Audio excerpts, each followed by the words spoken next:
So thank you everyone for joining us. I will be kicking us off, and our presentation is called The Biopsychosocial Implications of Chronic Pain Care. Next slide, please. So I'd like to introduce our team. My name is Belle Bokel. My pronouns are she, hers, and I represent the School of Social Work. Some team members are not able to join us today, but Stephen Chang, he's an OMS 2 from the College of Osteopathic Medicine. Shamim Vakori, also also from the College of Osteopathic Medicine, OMS 1. Rosita Zinyatolova, a PA student. Erin Ahmed, who represents nursing, congratulations on graduation, and our own Dakota Rogers in OT. I will also be leading us through the treatment process that we undertook this semester. So we had 3 collaborative team meetings. We had 3 interprofessional telehealth appointments over Zoom.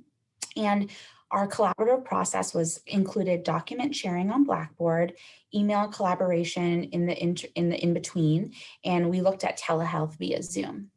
Next slide, please. So we'd like to introduce you to our patient, Mr. John Doe. So we've changed our patient's name just to talk about HIPAA compliance and to share some details about him. So Mr. Doe identifies as a husband, a father, a grandfather. In one of our sessions with Mr. Doe, he shared a quote that I'd like to share with you. Everything is for them, meaning his family. That really resonated for us. Mr. Doe, from a medical standpoint, came to us because he has a long-standing chronic pain history. We also found out that he had a long-standing substance use disorder, specifically with alcohol. So it came to reason that during treatment, the recognition that his alcohol use was definitely impacting his movement, his sleep hygiene, the ability to provide for his family, and he shared with us that this was killing him. Some of the things that were important and started to come up in care was that he had a supportive partner that was actually in sobriety. And even though we were in the midst of a global pandemic, very close to his neighbors, strong network of friends, adult children that lived within 30 minutes and was able to see his grandchildren. So that was very important. Next slide, please. So I'll be taking over this. Yes, I'm going to kick this over to my partner. Thank you, Erin.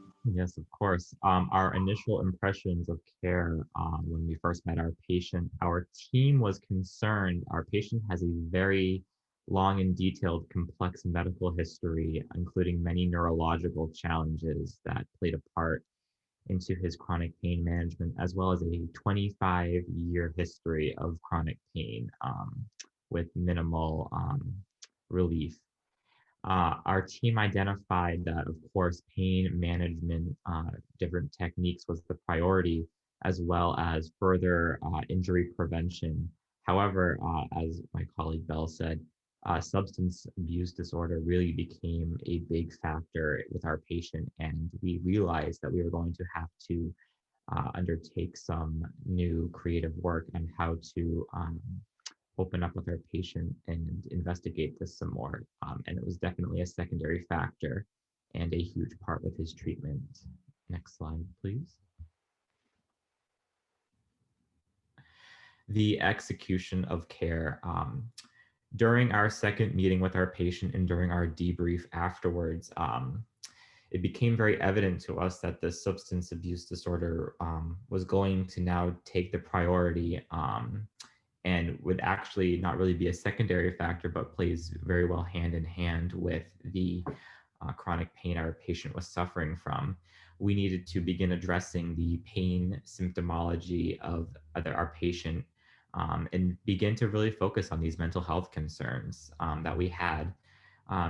Namely was the need to abstain from alcohol in order to prescribe buprenorphine as a pain management medication. Next slide, please. And bringing back the biopsychosocial, we're returning to the basics here.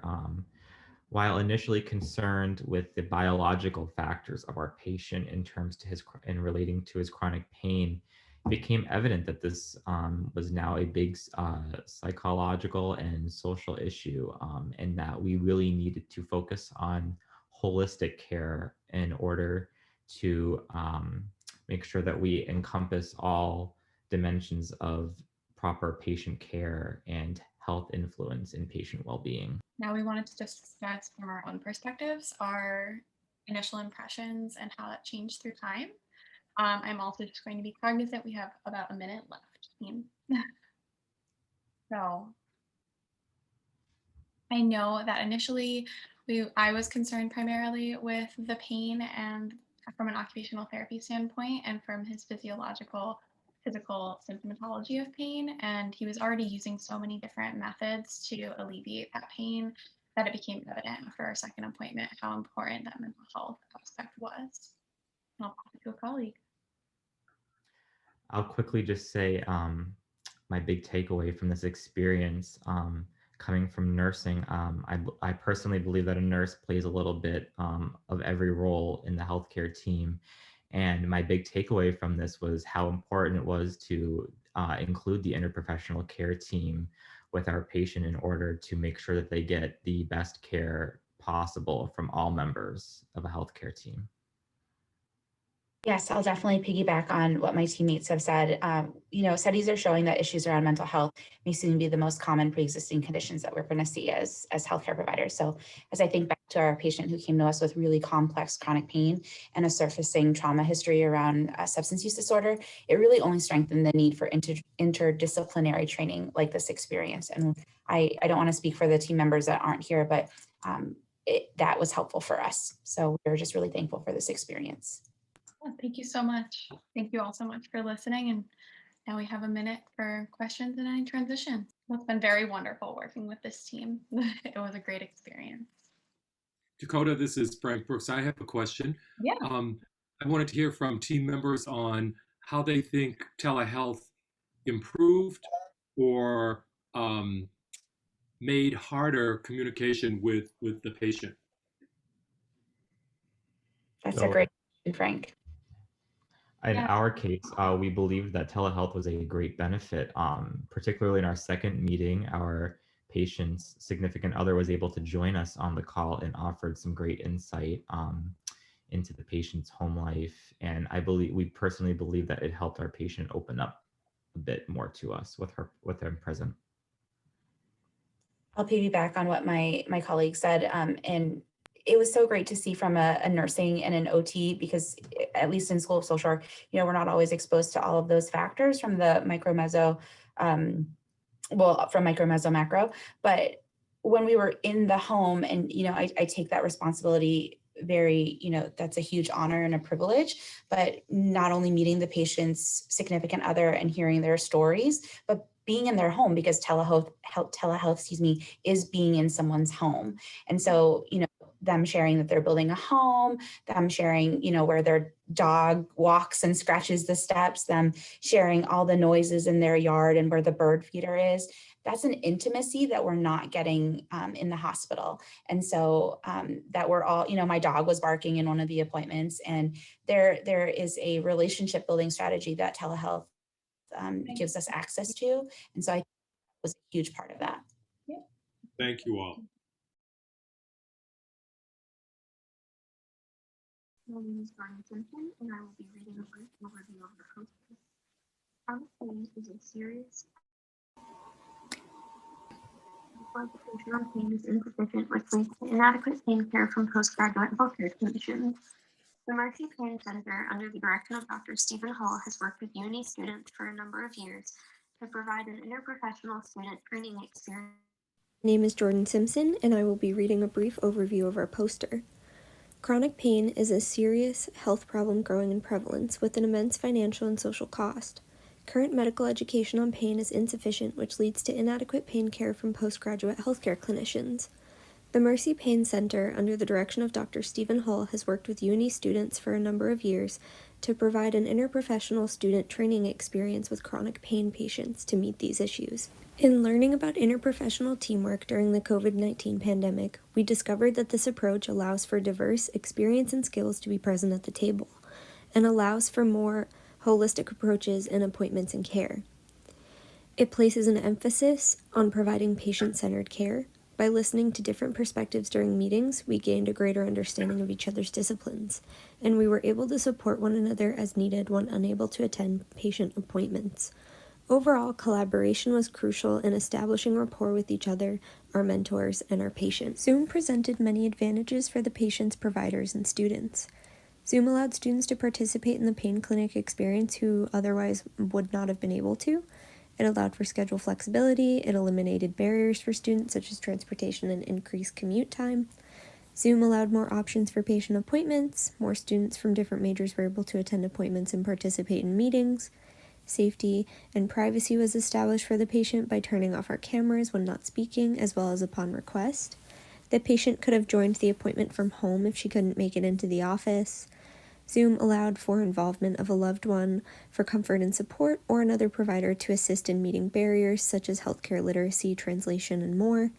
Zoom does present challenges in gathering accurate information and conducting a successful appointment, and may include physical examination limitations, technology challenges, and challenges in comfort with Zoom, with obstacles such as loss of human connection and authenticity, difficulty in engaging with and viewing nonverbal social behaviors, and additional distractions such as coordination of students during the appointment.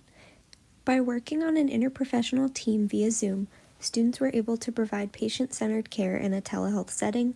Zoom allowed students to be present at selected appointments when available and created an environment in which collaboration and communication were essential in establishing rapport with the client. This experience was beneficial in learning how to approach pain from a multidisciplinary perspective.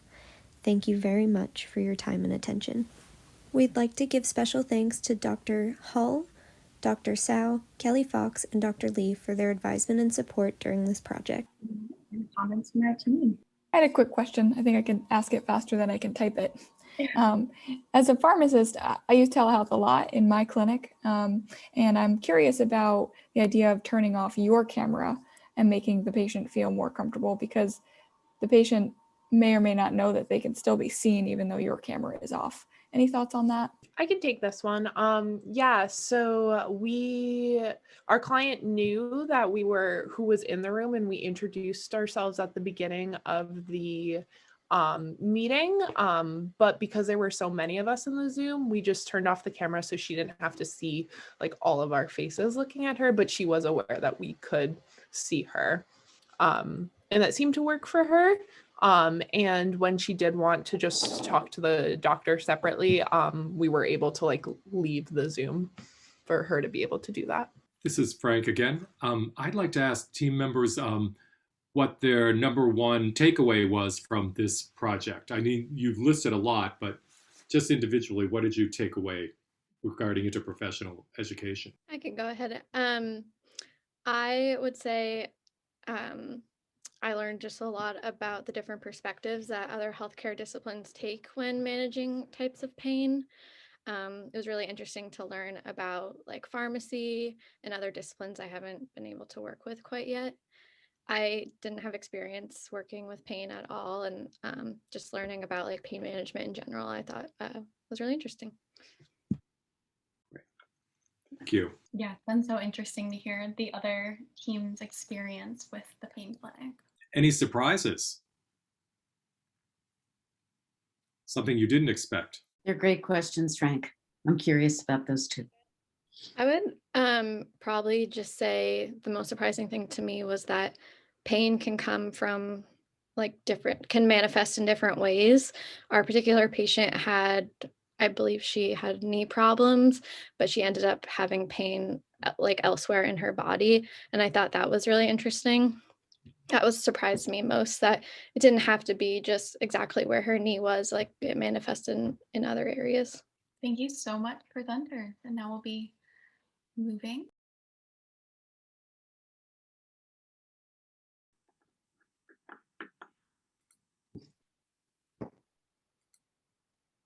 Our interprofessional project, we were a part of the telewellness project that assisted older adults with technology use. So for our research question, we had two. The first one was, how can different perspectives help assist older adults in understanding and learning telemedicine? And the second was, can utilizing Motivational interviewing help encourage older adults to learn technological devices. So we were paired together with a specific older adult, and our older adult lived at 75 State Street, which is a residential program in Portland, Maine. She has never owned a tablet, and she was unfamiliar with how a tablet works. For this purpose, we are going to call her V. She is a mother of 2 and a grandmother of 4. She is also a widow, and she enjoys spending time with her family when they're in the area. She is quite soft-spoken and friendly. She was open to discussing various topics with us, and she was able to listen and communicate with minimal issues or challenges through the tablet as well as through the phone. So the process of this project was that we were assigned working with our older adult participant, and helping her to learn how to use the tablet. And we did so by talking on the phone with her at first and explaining how to use the search engine Google, how to open and operate Zoom, and how to open her email. So over the course of 7 weeks, we were able to help her learn all the different features of her tablet. We talked with her for the first time over the phone and introduced ourselves and scheduled the meetings. And although it did take a few weeks and a few calls to help her learn how to open everything on the tablet, we were eventually able to get her to understand how to do so, as well as how to open the features. As time continued, V knew how to open her tablet on her own and utilize the Google search for small things such as looking up flowers, and we're able to help her open the Zoom application and speak with her via video chat. The final session ended through talking with her on Zoom and learning how to use the mute, the camera, and the share screen features. As the students, Megan and I would like to acknowledge and thank all of the professors and all of the coordinators of this project who helped us make this so successful.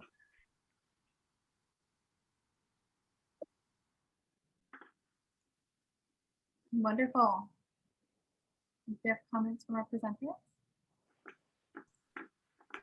Yeah, so I personally, I learned a lot from the experience. I was able to understand. I've never done telemedicine from the provider side before, and that was a big learning lesson. Trying to help the individual learn how to use the tablet without being able to see what they were seeing per se, because in person is so much different than being on the phone or being on video chat.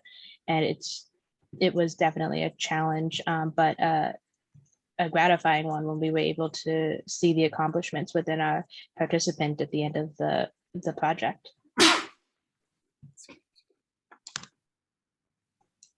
And my partner is not available today. She had a conflicting schedule, so I will be representing both of us as best as I can. So if there are any questions, I'm open to answering them. Oh, that was very interesting.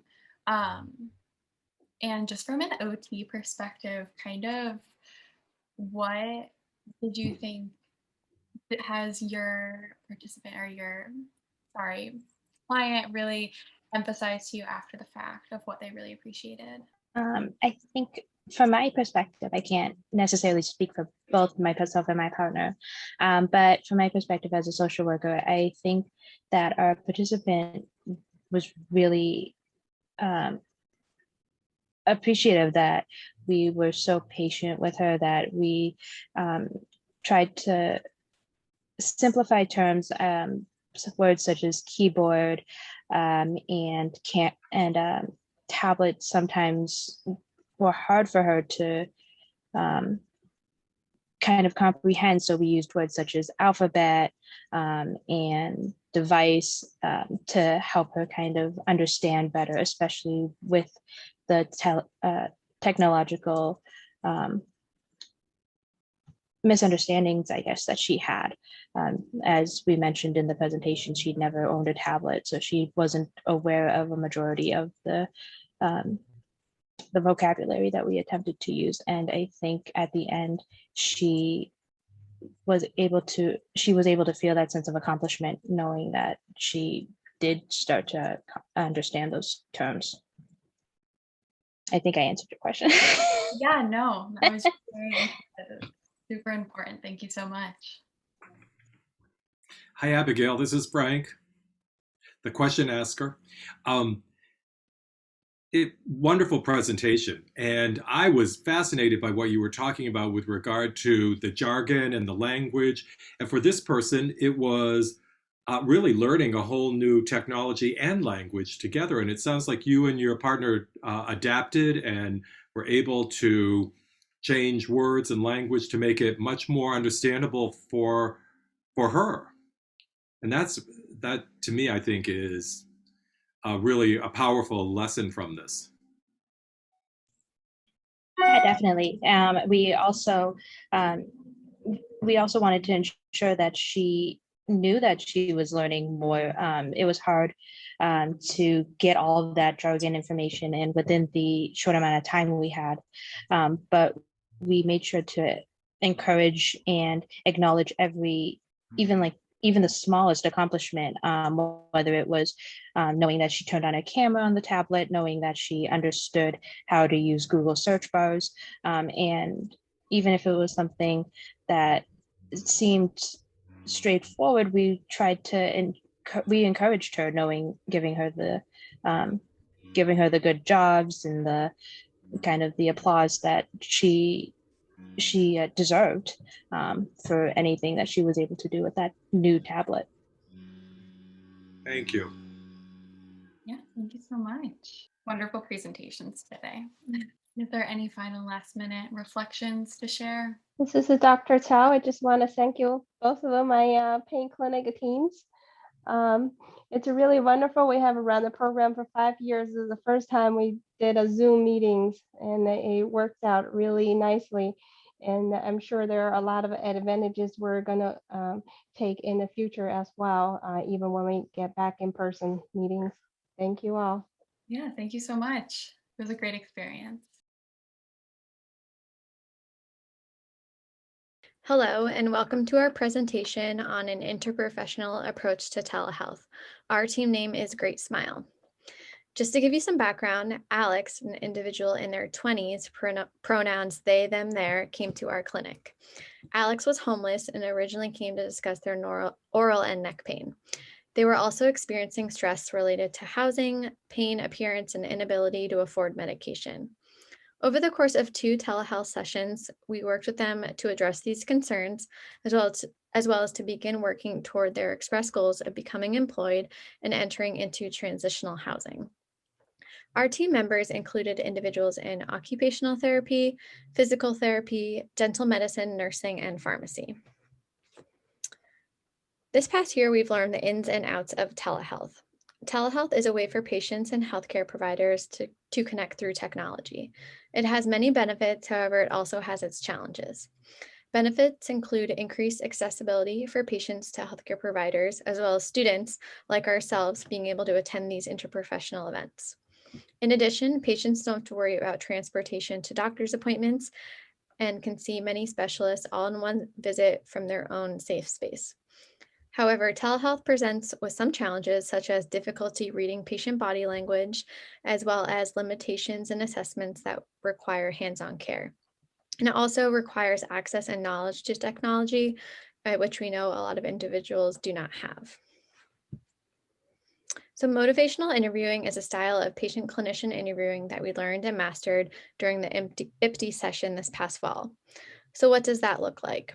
Interviewers make use of open-ended questions and take a non-judgmental stance, which allows for patient and/or client to feel comfortable and fully embrace themselves in the moment.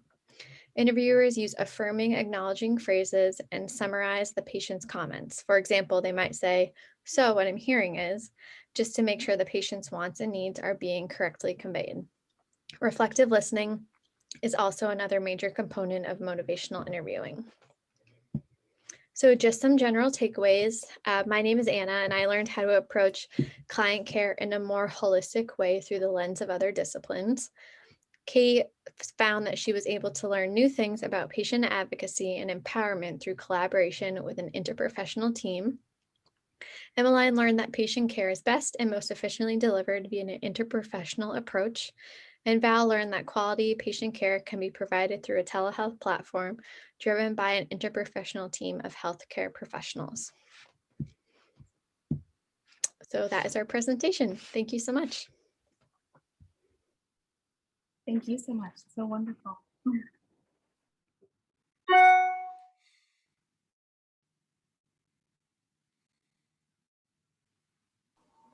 I had a quick question. When you're dealing with the patient that you introduced in the very beginning, you mentioned that the patient was homeless and kind of in transition housing. What are some resources that we could use for those patients who are interested in telemedicine? Or did you find any? Maybe you're still struggling.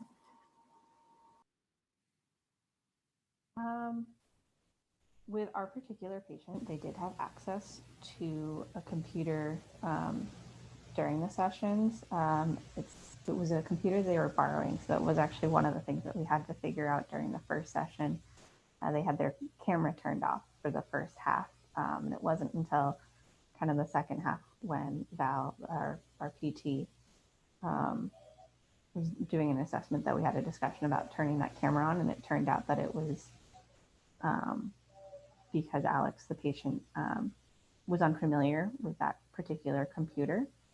We didn't really discuss in depth how to increase access, since they had consistent access to a computer during our sessions, but I think it's definitely an important thing to consider with telehealth. And it looks like in the chat that Karen said, were there specific challenges to interprofessional practice in the telehealth setting?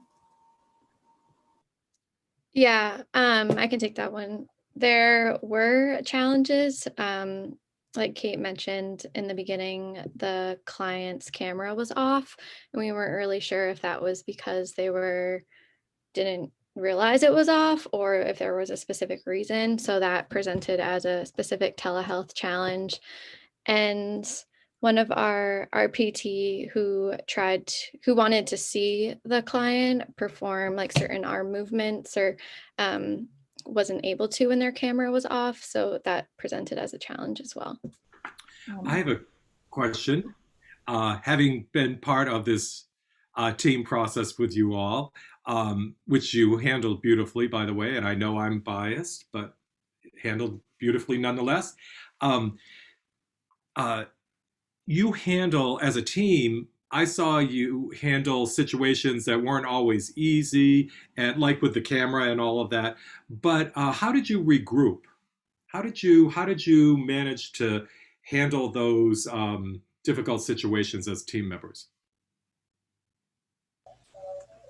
I think we did a lot of like planning ahead, kind of talking about maybe some expected challenges that would come up, and then after the fact or during breaks in our meetings with the patient, kind of reflected on what had happened, how to talk about some of the challenges that had come up. So in that first session, we had a break midway through, so we did discuss the camera being turned off, for example, kind of brainstorm some different reasons why the patient might have had the camera off, how we could approach discussing turning the camera on in a way that would still like protect the patient's autonomy, safety concerns, things like that. So yeah, it really was just about taking some time to discuss things before and after every session with the patient. Mm-hmm. Great. And there's a really interesting question in the chat from Ellen. How did the client respond to the interprofessional nature of your approach? So our approach was Kate, who represented nursing. She started the conversation with the client in the beginning. So we felt that having that one go-to person that was always present in the room with the client was very important. So our approach was having Kate there at all times, and then other professionals would filter in once like a referral was made. But having that one go-to person who was able to summarize the end of the session, that particular session, we felt was the most important part of just the telehealth approach to make the client feel the most comfortable. Yeah, and when we had our debrief with the actor who played our patient, they did kind of say that in particular made them feel comfortable and made them feel like they had that connection, helped them feel that we were working together as a team. Thank you so much. It was super wonderful to hear your input and your presentation. All right. Thank you, team. Great smile. And now we have just a general discussion and debrief. A little bit of a reminder. Today we saw the biopsychosocial dimensions of chronic pain care, the benefits and challenges of telehealth from the pain clinic teams. We saw the Tele-Wellness Project and IPTI. Great smile. Floor is open to any and all discussions. I think we have some students here from the previous presentations. Ellen had asked a question about the client's response to interprofessional nature of the approach for telehealth and telemedicine.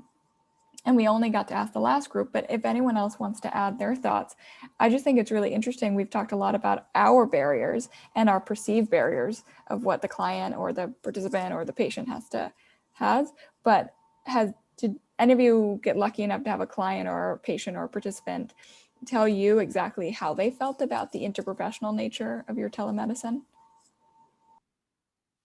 On a final feedback form for the pain clinic, we did have some positive feedback from our client who had just mentioned that he enjoyed seeing so many different professionals or students in one, and that it was very helpful for the breadth of the students. And I definitely think as a student myself, it was super helpful for me as an OT student to really learn from other disciplines and be there to have that communication within, even if it's just that modeling that you don't necessarily cognitively realize you're doing. Any other thoughts before I move on? We have another good question coming up. So Ellen asks as well, what do you think is the future of telecollaboration as we inch closer to a post-pandemic world? I think where I had seen it before COVID and where I think it'll probably continue to develop. For me, I come from Oregon, and the eastern 2/3 of the state is incredibly remote and has very limited access to healthcare and especially specialized care. And so telehealth and these sort of telehealth clinics have started popping up where individuals can either use their own technology or go into like a community center that might have a couple of cameras with video capability. And so individuals are able to meet with specialists and become familiar with an interprofessional team without having to make the 8-hour trek to Portland every time. So then when they do make that trek, their collaborative team has had more time to really figure out like targeted approaches to maximize the efficiency of their time when they're in the city.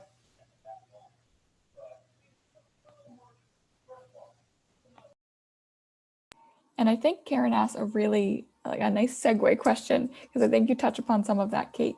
But for anyone in the room, I'm curious about the challenges specific to working in interprofessional teams in the telehealth setting. So when we're in our training, we often have the extra time to be able to do these collaborations.